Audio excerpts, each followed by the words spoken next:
This is a huge subject matter. How Lord Chaitanya, Sri Chaitanya Mahaprabhu used to manifest these moods of Radha. And it would be like an ocean. If you've ever been on the ocean, when the tide is coming in and the wind is blowing from a different direction, and there's like several sets of waves coming from different directions, and they all mix and froth and churn, and so many like waves come up at different directions, and it's unpredictable. So the mind of Srimati Radharani is like that. There are multiple causes causing multiple ecstatic emotions simultaneously. Not just one, but several or many. And all of these are manifesting at the same time, and she goes from one to another unpredictably. This drives Krishna completely nuts. He's like, I can't wait to get a hold of this. He's like, give me more. This is like candy for Krishna. You want to know how to attract Krishna? I'm telling you the secret.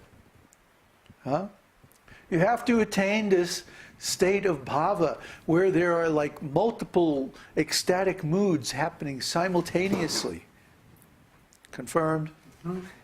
And the different ecstatic manifestations of Radharani were mirrored in the personality of Chaitanya Mahaprabhu. And within the space of a few minutes or even moments, he would go from being ecstatically excited and happy to being completely dejected and devastated. And he would manifest physical symptoms like rolling on the ground, and all of his limbs would become dislocated. And he would be like, like that. And then his legs and arms would stretch out very long. Like they were almost, all the bones were like dissociated. And then all of a sudden he would pull them back together and jump up in the air. And then twirl around and land. And then run here and there laughing like a madman. You just never knew what he was going to do next. He was completely unpredictable. Just like Radha. He was in the same mood as Radha. And one minute he was like, I am the Lord! And then he would get in the Nrsimha mood, and he would, I'm going to kill the atheists! And he would run after them, and then he would fall on the ground, and then he would start to cry. Oh, Krishna, where's my Krishna? It's like, it's just one thing after another like this, for hours at a stretch. And all the devotees would just be like, they want to help, but they're like bewildered, because it's like they just get into, they just catch up with where he's at, and then he's somewhere else, and then, just read Caitanya-caritāmṛta, It seems like I'm joking, or exaggerating, but I'm not. If you were to read these things, if we were to act out these things as plays, you would see, well, these guys are really, they must be smoking something good, but that Chilean, Yeah, it's a Chilean cactus they're smoking, that's it. But this is all there right in the scriptures. I'm not kidding, I'm not exaggerating, it's all right there. You can read it. What other guru can you find is talking about this stuff? Who else is explaining this stuff? And who else is giving the inside structural design of it so that you can understand it? You see? The ecstatic symptoms are called sattvika bhavas, right? And the impetus or attraction for ecstatic love is Krishna's different qualities. So different qualities give rise to different flavors of ecstatic love, different moods of ecstatic love. And those, in turn, produce different symptoms of ecstatic love. So when Krishna manifests several of his exalted transcendental qualities simultaneously, then the devotee is like, well, which, but, you know, they go into Mahabhava. See, it's like their intelligence becomes overwhelmed by all these manifestations of Krishna's beauty all at once. It's like too much. It's too much for their little jiva soul. And they just go, they lose control of themselves. And they're going into all these ecstatic manifestations. And this is, Krishna thinks this is great fun. This is Krishna's favorite game. Try to understand Krishna. Krishna, all he has to do is love. He doesn't have anything else to do. He just loves. That's all he does. The spiritual world is nothing but love. Different flavors of love, different pastimes of love. Eternally. That's all Krishna does.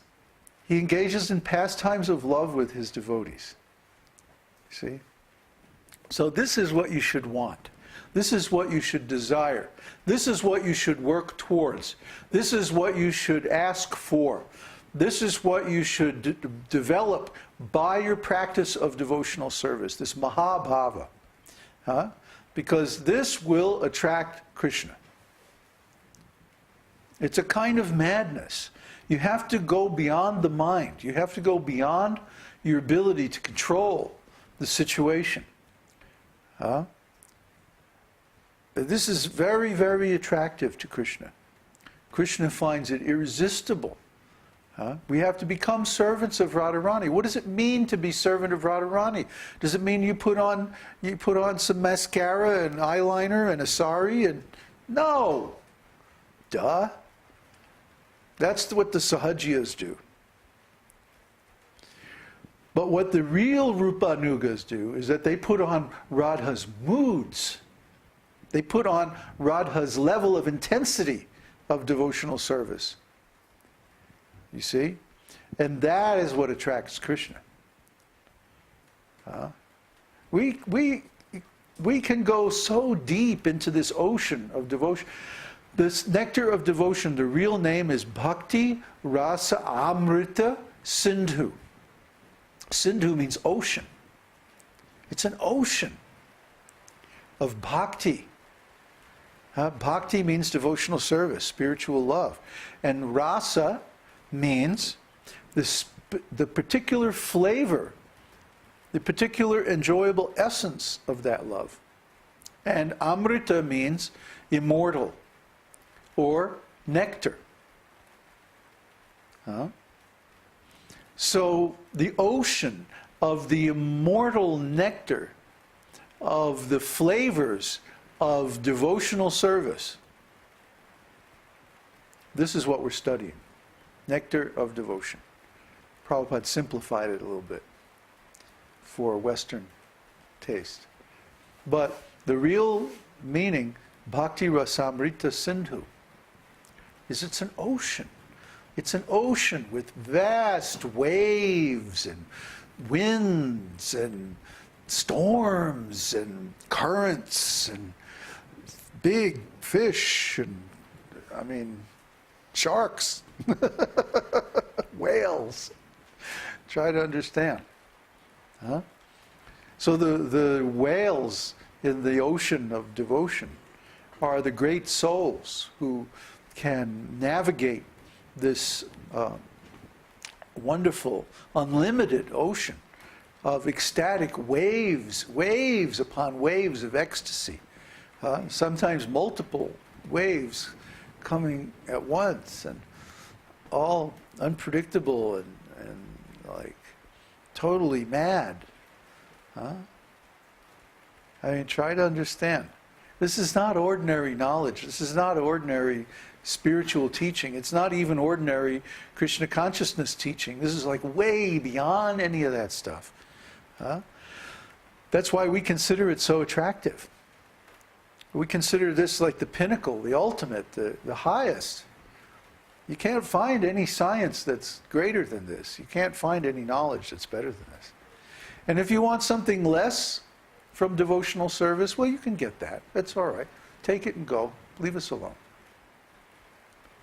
We're just madmen sitting out here in the mountains, with the fire blazing and the computers whirring away and talking to all these people over the internet. I mean, what a thing. How could this exist if it wasn't for Krishna's potency? How could this even exist? Who would bother to even look at this show or tune in or find it or anything? I mean, if it wasn't for Krishna, if Krishna didn't think that this was a good idea, would anybody be watching? Would anybody pay any attention to this? I mean, come on, this is completely nuts.